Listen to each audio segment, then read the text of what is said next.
Part 3 using Flowers Cosmetic.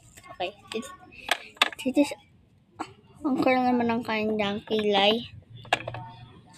Oh, si ganda te.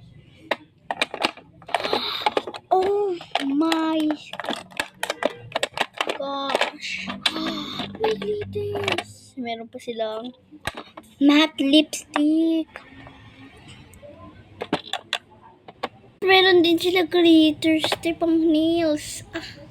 Ganda. Oh my gosh. Oh my gosh. Ang ganda. Oh my god.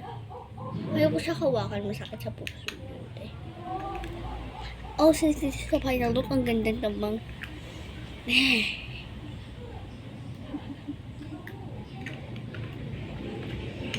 Shade nila. Bye-bye.